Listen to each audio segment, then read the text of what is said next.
លោកនេះយើងស្វាគមន៍មកកាន់ការធ្វើរឿងថ្មីរបស់មានម្ដងទៀតហើយដែលនេះគឺជារឿង anime ទី2ហើយដែលមានបានធ្វើដោយសារតែរឿងមុន copyright admin ក៏បានយកវាដាក់ក្នុង channel Telegram របស់មានបានទៅហើយនៅបើនេះយើងណាចង់ចូលមើលនោះអាចចូលក្នុង channel Telegram របស់មានបានផងដែរដែល link channel Telegram របស់មាននឹង admin ក៏បានដាក់វាក្នុង comment អីចឹងទៅហ្នឹងហើយបើគ្នាយើងណាមានចិត្តតែស្លាចង់ឧបត្ថម្ភមកកាន់ admin ក៏អាចជួយបានដែរតាមរយៈការបាញ់លុយឲ្យ admin អីចឹងទៅព្រោះ admin គឺដាច់លុយបញ្ចូលការដែរគ្នាយើងហើយបើបានបាញ់មក admin ក៏គ្មានអ្វីដែលបានឲ្យទៅកាន់គ្នាយើងដែរមានតែពេលថាអរគុណនិងជូនពរតែប៉ុណ្្នឹងឯងនឹងឆាប់ចេញរឿងនឹងឯងមានតែប៉ុណ្្នឹងទេគ្នាយើងចូលទៅកាន់សាច់រឿងរបស់យើងតែម្ដងទៅដែលក៏បានសាច់រឿងរបស់យើងចាប់ដើមមកឃើញទៅកាន់បរិសម្នាក់ហ្នឹងក៏បានពេទ្យលួយពេលរបស់គេនឹងហក់ប្រយុទ្ធជាមួយនឹងបិសាចមួយតែម្ដងដែលគេគឺកាប់ទៅមកដាវគឺថាបិសាចនោះគ្មានគីឡូជាមួយនឹងគេនោះទេដែលគេក៏បានជួយសង្គ្រោះទៅកាន់ក្មេងប្រភេទវន្តាមួយផងដែរគេក៏បានសួរថាវាអំបិចហើយបន្ទាប់មកសាច់រឿងរបស់យើងក៏និយាយទៅកាន់ទីក្រុងមួយដែលមានឈ្មោះថាមីកាដូនិងមានមនុស្សចំនួន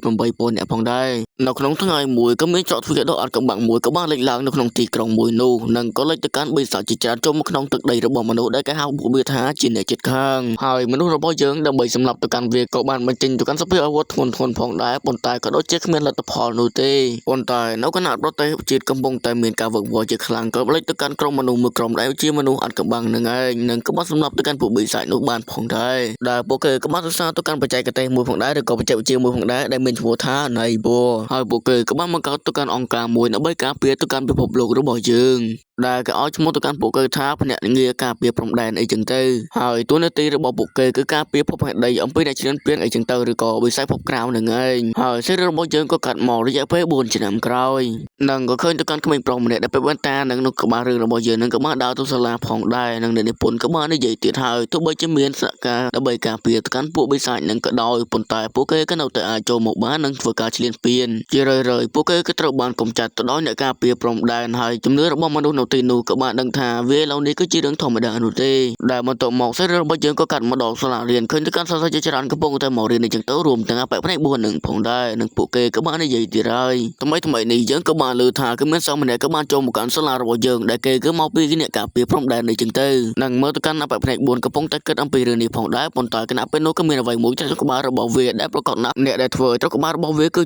កូនសិស្សនៅក្នុងសាលានឹងផងដែរប៉ុន្តែជាជើងកាងអីចឹងទៅនិងពួកវាក៏បាននិយាយទៀតហើយអាផ្នែក4ឲ្យចាំយកវាខ្ញុំភ្លាមមកនិងអាផ្នែក4ហ្នឹងក៏បានយកវាឲ្យទៅកាន់ក្មេងប្រុសម្នាក់នោះផងដែរដែលយើងក៏បានដឹងឈ្មោះទៅកាន់គេហើយដែលគេគឺមានឈ្មោះថាមីកូម៉ូហើយពួកអាចារ្យការហ្នឹងក៏ប្រតិជ្រិញទៅកាន់មីកូម៉ូហ្នឹងខ្លាំងមែនទែនគណៈពេលនោះដែរពួកគេក៏បាននិយាយទៀតហើយសិស្សដែលដូរថ្មីក្នុងឋានីគឺចិត្តមកដល់ហើយពពួកសិស្សទាំងអស់នោះក៏បានភាសាគ្នាទៀតហើយតើតួងនឹងអ្នកមកថ្មីអីចឹងទៅដែលជាអ្នកនៅព្រំដែននឹងឯងឬក៏អ្នកប្រយុទ្ធអីចឹងទៅដែលរឿងនេះក៏បានទាក់ទាញចំណាប់អារម្មណ៍របស់បេក្ខផ្នែក4នឹងផងដែរដែលជាមីកូម៉ូនឹងឯងដែលបន្ទាប់មកសាច់រឿងរបស់យើងក៏កាត់មកដល់កន្លែងមួយឃើញទៅកាន់ឡានគឺថាខ្ទេចបាត់ទៅហើយនឹងឃើញទៅកាន់ក្មេងប្រុសម្នាក់ក៏បាននិយាយទៅថាខ្ញុំគឺមិនណៃនោះទេហើយលោកប៉ូលីសក៏បានសួរទៅហើយក្មេងតែមិនអីទេមែនទេអ្នកបើកឡានក៏បាននិយាយទៅហើយនេះគឺជាឡានរបស់ខ្ញុំដែលបានបុកទៅកាន់ឯងតែមិនអីទេឬប៉ុន្តែគេក៏បានប្រាប់ទៅវិញហើយខ្ញុំគឺមិនអីនោះទេមើលទៅកាន់ខ្ញុំទៅស្បែកក៏មិនបានរលត់ដែរហើយមើលទៅកាន់រថយន្តរបស់អ្នកគឺបានគៀងបាត់ទៅហើយខ្ញុំក៏ពិតជាបារម្ភចំពោះរឿងមួយនេះហើយវាក៏បានទៅវិញហើយមិនទេមែនទេកុំបារម្ភចំពោះរឿងនេះអីលោកប៉ូលីសក៏បានសួរទៀតហើយអាកូនអត់ឯងមិនឈ្មោះអ្វីទៅហើយឯងមកពីណាហើយនៅឯណាដែរមើលទៅមុខមាត់ដូចជាស្អាតបាតតែមានសង្សារហើយឬនៅ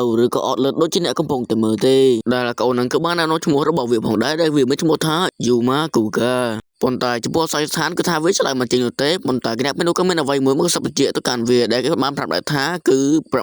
851ដែលអាកូននឹងក៏បាននិយាយតាមអវត្ថុនឹងផងដែរដែលនៅទីក្រុងមីកាដូអីចឹងទៅហើយមានក៏សុំហៅឈ្មោះទៅកាន់អាកូននឹងថាយូម៉ាដោយសារតែខ្លាចហើយក៏វាស្រួលស្ដាប់ផងដែរនិងវាគណៈពេលនេះដែរកំពុងតែធ្វើដំណើរទៅសាលារៀនហើយដែលនាពេលអាកូននឹងកំពុងតែរត់នឹងមនុស្សយន្តមួយក៏បានចេញមកផងដែរដែលមានពណ៌ខ្មៅនឹងឯងវាក៏បានសួរទៅហើយទៅលោកបញ្ញាប់ទៅណាទៅគេក៏បានប្រាប់ថាបញ្ញាប់ទៅរៀននឹងឯងប៉ុន្តែវាក៏បានរំលឹកហើយគឺបានយឺតមក25នាទីទៅហើយគ្រាន់តែលឺនឹងអាកូននឹងក៏បញ្ញាប់ធ្វើដំណើរទៅសាលាភ្លាមតែម្ដងនឹងសេរីរបស់យើងក៏កាន់មកដល់ក្នុងសាលារៀននេះវិញឃើញទៅកាន់បរិចំណាំម្នាក់ក៏បានសួរទៅកាន់នារីម្នាក់ហើយតែបានលើកទូរស័ព្ទដែរទេនាងក៏បានថាគឺមិនមានទូរស័ព្ទអ្វីនោះទេ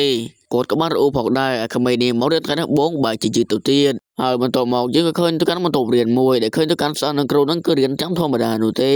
េហើយយើងក៏បានឃើញទៅកាន់អាកូនយូម៉ានឹងមកទីនេះផងដែរដែលវាមិនបានចូលក្នុងថ្នាក់នោះទេគឺថាមកអង្គុយសំងំនៅក្រៅឯនេះវិញហើយគ្រូក៏បានបើកវាមកឃើញទៅកាន់វាអញ្ចឹងទៅនឹងក៏បានហៅវាចូលខាងក្នុងផងដែរនិងវាក៏បានណែនាំឈ្មោះទៀតហើយខ្ញុំក៏មានឈ្មោះថាយ៉ាងម៉ាគូកានិងគេក៏មានអាយុចំនួន15ឆ្នាំផងដែរនិងក៏ភ័យទោសចំពោះការយឺតយ៉ាវ ហើយអ្នកគ្រូស្អាតក៏បានណែនាំផងដែរថាកូនគូហ្គានេះគឺវារៀននៅក្នុងបរទេសឬក៏នៅប្រទេសក្រៅអញ្ចឹងទៅហើយវាក៏ទៅតែមកប្រទេសជប៉ុនហ្នឹងហើយនិងសិស្សទាំងអស់គ្នាក៏ពិតជាផ្អើលចំពោះរឿងមួយនេះផងដែរប៉ុន្តែគណៈពេលនោះក្មេងជាងការក្នុងថ្នាក់ហ្នឹងក៏បានស្រ័យទៅឲ្យលោកគ្រូមើលទៅកាន់កូនគូហ្គានោះគឺវាមានចិញ្ចៀននៅក្នុងដៃទៀតផងដែលនេះគឺប្រឆាំងជាមួយនឹងឯកសណ្ឋានរបស់សាលាយើងហើយដែលលោកគ្រូរបស់យើងក៏ចង់ទាមទារទៅកាន់ចិញ្ចៀនមួយនោះទៅកាន់គាត់ផងដែរប៉ុន្តែយូម៉ាហ្នឹងគឺមិនឲ្យទៅកាន់គាត់នោះទេហើយទោះបីជាសណ្ដោមក៏ដោយប៉ុន្តែមិនចេះទៅកាន់កូននឹងនោះឡើយហើយលោកគ្រូរបស់យើងមកទៅបានឃើញក៏បានគម្រាមតែម្ដងនេះជាគោលការណ៍របស់សាលារៀនរបស់យើងបើឯងមិនគ្រប់តាមនោះទេចាប់ចេញពីទីនេះព្រាមទៅហើយកូនគូហ្គារបស់យើងចិត្តដែរហ្នឹងក៏បានដាក់ចាត់ចេញពីទីនោះបាទទៅប៉ុន្តែគណៈពេលនោះអបមីកូម៉ូក៏បានជួយទៅកាន់កូននឹងផងដែរដោយសារតែប្រាប់ថាមានមូលហេតុសំខាន់របស់ខ្លួនគេផ្ទាល់អីអញ្ចឹងទៅហើយអ្នកគ្រូលោកគ្រូក៏បានគិតពិចារណាចំពោះរឿងនេះផងដែរប៉ុន្តែពួកជើងកាងហ្នឹងក៏បាននិយាយទៀតហើ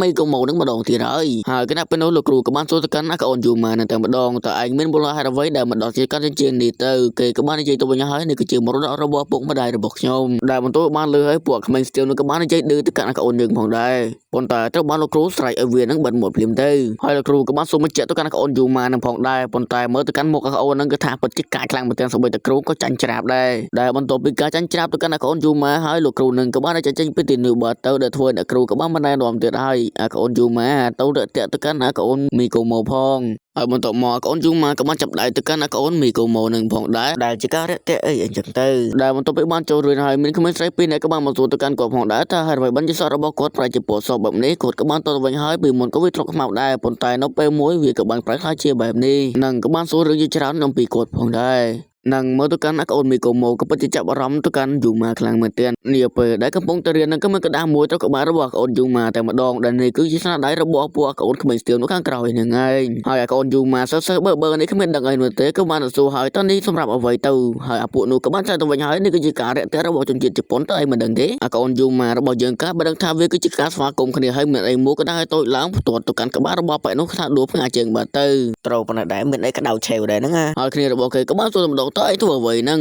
ងកូនយូម៉ាលើរបស់យើងក៏បានឆ្លើយទៅវិញហើយនេះគឺជាសកម្មស្វាគមន៍របស់ខ្ញុំនឹងឯងសម្រាប់ទៅកាន់ពួកឯងហេប៉ុន្តែហ្នឹងធ្វើម៉េចបើគ្នាមិនដឹងហើយមើលទៅកាន់អបមីកូតូក៏ថាគាំងសួតតែម្ដងនៅពេលដែលបានឃើញហ្នឹងឯងហើយវាក៏បានថាអូននេះគឺជាអ្នកប្រយុទ្ធនឹងឯងមើលទៅកម្លាំងរបស់វាមិនធម្មតានោះទេហើយកូនក្មេងពេលហ្នឹងក៏ពិតជាខឹងខ្លាំងមែនទែនក៏បានទៅកបួយកទៅកាន់កូនយូម៉ាហ្នឹងតែម្ដងប៉ុន្តែមើលមុខទៅកាន់យូម៉ាហ្នឹងគឺថាមើលតែម្ដងគឺថាមិនភ័យខ្លាចអីបន្តិចនោះទេនឹងក៏នៅតែបានសួរតើនៅប្រទេសជប៉ុនគេបង្កើតមិត្តរបៀបហ្នឹងដែរមែនទេប៉ុន្តែគណៈពេលនោះគ្រូក៏បានមកដល់នឹងក៏បានឲ្យពួកគេឈប់ធ្វើចំពោះរឿងនេះព្រាមទៅហើយបន្ទាប់ពីដោះស្រាយរឿងទាំងឡាយហើយសាច់រឿងរបស់យើងក៏កាត់មកដល់ពេលវេលាចេញពីរៀននេះក៏បានមកដល់តែម្ដងហើយកូនមីកូម៉ូក៏មានកម្រងដើម្បីតាមដានទៅកាន់ទូបរបស់យើងដែលជាយូម៉ានឹងផងដែរតែគណៈពេលនោះដែរកូនយូម៉ាក៏មកដល់ចិត្តទៅកាន់គេតែម្ដងហើយពួកគេក៏នាំគ្នាដើរមកទាំងនឹងនិយាយអំពីគ្នាទៅវិញទៅមកអីចឹងទៅដែលកំពុងតែដើរតាមផ្លូវនោះមីកូម៉ូក៏បាននិយាយទៀតហើយយ៉ាងណាមិញអ្នកបានប៉ះពាល់ទៅកាន់ពួកជើងកាងទាំងអស់នោះវាមិនលើកលែងឲ្យអ្នកនោះទេប៉ុន្តែមើលទៅកាន់កូនយូម៉ាក៏ដូចជាគ្មានព្រួយបារម្ភអ្វីនោះទេប៉ុន្តែគណៈពេលនោះពួកក្មេងស្ទៀវនឹងក៏បានមកហៅទៅកាន់ពួកគេតែម្ដងនឹងក៏បានហៅទៅកាន់កូនយូម៉ាយ៉ាងទៅហើយកូនយូម៉ានេះគ្មានដឹងអីនោះទេគឺថាលើសើក៏បានដើរទៅតាមគេបាទទៅនឹងក៏បានដេញទៅកាន់កូនមីកូម៉ូនឹងចាក់ចេញទៅផ្ទះបាទទៅប៉ុន្តែមីកូម៉ូក៏បាននិយាយហើយយ៉ាងណាមិនយកខ្ញុំទៅជំនួសគាត់ទៅហើយបន្ទាប់ពីបានលើហើយពួកក្មេងស្ទៀវនោះក៏បាននាំពួកគេទាំងពីរទៅកាន់កន្លែងមួយដែលជាទីហាមឃាត់អីចឹងទៅដែលមើលទៅកាន់កូនមីកូម៉ូមកចង់ជួយទៅកាន់គេនឹងថាលោកបានទូបាទទៅហើយកូនយូម៉ារបស់យើងថាអង្គុយមើលដូចគ្មានដឹងខ្យល់អ្វីនោះទេហើយកូនយូម៉ាហ្នឹងទៅបានឃើញក៏បាននិយាយផងដែរមើលមាត់រែងហូរឈាមមកអូននេះប៉ុណ្ណេះហ្នឹងហើយគណៈពេលនោះដែរកូនយូម៉ាក៏បានរំលឹកទៅកាន់ពួកក្មេងស្ទៀវនឹងហើយតែយើងគឺមិនរំបន់ហាមឃាត់ហើយអ្នកវាប្រហារឬក៏ពួកបិសាចនឹងក៏អាចវាប្រហារមកកាន់យើងបានគ្រប់ពេលវេលាផងដែរប៉ុន្តែពួកវាក៏ដូចជាមិនស្ដាប់នោះទេធាក់ទៅកាន់កូននឹងមកជើងទៀតហើយកូនយូម៉ាក៏បានលោកមកផងដែរផាច់ត្រូវជួយទៅកាន់កូនមីកូម៉ូហើយពួកក្មេងស្ទៀវនោះក៏ថាមើងងាយទៅកាន់កូនយូម៉ានឹងខ្លាំងមែនទែននឹងក៏ព្រមទាំងបានទាញដបងមួយទៀតហើយរស់សម្ពងនឹងឯងហើយក្មេងស្ទៀវនឹងក៏បានហៅទៅកាន់កូនយូម៉ានឹងចូលមកចិត្តតែម្ដងហើយកូនយូម៉ានឹងគ្មានប្រកាន់ច្រើនទេគឺថាដើរទៅចិត្តនឹងឯងមានអីសៀមួយដំបងរបស់មួយនឹងតែម្ដងប៉ុន្តែដូចជាចាំមិនចូលទៅកាន់កូនយូម៉ានោះទេឃើញទៅកាន់កូនយូម៉ារបស់យើងប្រើកម្លាំងតែបន្តិចនោះទេបដូរទៅកាន់អូននឹងយ៉ាងងាយស្រួលកូន អូនយូម៉ាក៏បានរំលឹកដែរថាឥឡូវនេះក៏ដល់វេនរបស់ខ្ញុំហើយប៉ុន្តែគណៈពេលនោះក្មេងស្ទើរនោះក៏បងស្រ័យតែម្ដងអើយអាកូនចាប់អ្វីទៅកាន់អូននេះមួយទៅមើលប៉ុន្តែក៏ដូចជាមិនបានធ្វើទៅកាន់សកម្មភាពអីផងគឺថាមានសម្លេងសារ៉ែនមួយក៏បានរោឡើងតែម្ដងគឺថាប្រកាសសន្មថាមានចិត្តខាងឬក៏បុកបិសាចនឹងក៏បានលេចធ្លាយមកទៀតហើយសម្លេងមួយដែលចេញពីចិញ្ចៀនរបស់គាត់ក៏រំលឹកទៅកាន់កូនយូម៉ាផងដែរគណៈពេលនោះច្រំហោមួយក៏បានលេចចេញមកចេញទៅកាន់បិសាចមួយក្បាលផងដែរនិងកូនមីកូម៉ូក៏បានស្រែកឲ្យពួកក្មេងស្ទើរនឹងរត់ផងដែរហើយវាក៏បានរត់តាមសម្ដីរបស់ពួកគេទៅ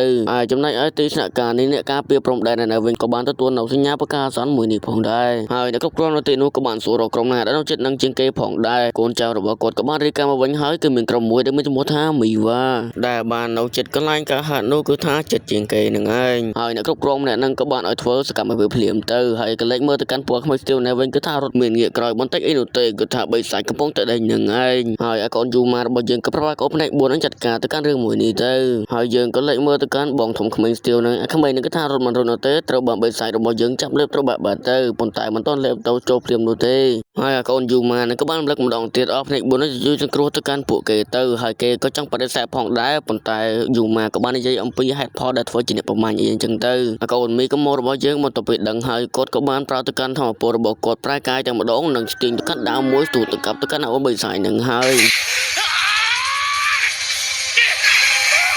ដែលបន្ទាប់ពីបានជួយសង្គ្រោះទៅកាន់កូននឹងហើយក៏ប្រាប់ឲ្យវានឹងឆាប់រត់ភ្លាមទៅហើយមើលទៅកាន់កូនមីកូម៉ូនឹងគឺថាគ្មានកម្លាំងគ្រប់គ្រាន់ដើម្បីសម្លាប់ទៅកាន់បីសាច់នោះទេហើយកូនរយន្តដែលនៅគៀនយូម៉ានឹងក៏បានប្រាប់ផងដែរតែគេគឺគ្មានសមត្ថភាពនោះទេហើយមើលទៅកាន់កូនមីកូម៉ូរបស់យើងគឺថាទប់បញ្ជាំងរបស់បីសាច់នោះតែម្ដងហើយបីសាច់នឹងក៏បានសរុបចូលមករត់ដាក់ថែមផងដែរហើយកូនយូម៉ារបស់យើងគណៈពេលដែលបានឃើញហើយក៏បានតឹងទ្រូងផងដែរនិងក៏បានសួរទៅកាន់កូនរបស់គេហើយតើគេគឺអាចប្រើទៅកាន់ឈុតពិសេសបានដែរឬទេកូនរបស់នឹងក៏បានទៅវិញហើយគឺតាមចិត្តរបស់លោកម្ចាស់នោះទេហើយយូម៉ារបស់យើងគណៈពេលនោះក៏បានប្រាប់ឲ្យពួកនឹងចូលទៅកាន់ខ្លួនរបស់គាត់ភ្លាមទៅដែលបង្កើតបានជាឈុតមួយដ៏ស្រស់ស្អាតផងដែរដែលមានពណ៌ខ្មៅនឹងឯងហើយបន្ទាប់មកការប្រយុទ្ធរបស់គាត់ជាមួយនឹងបិសាចនឹងក៏បានចាប់ផ្ដើមតែម្ដង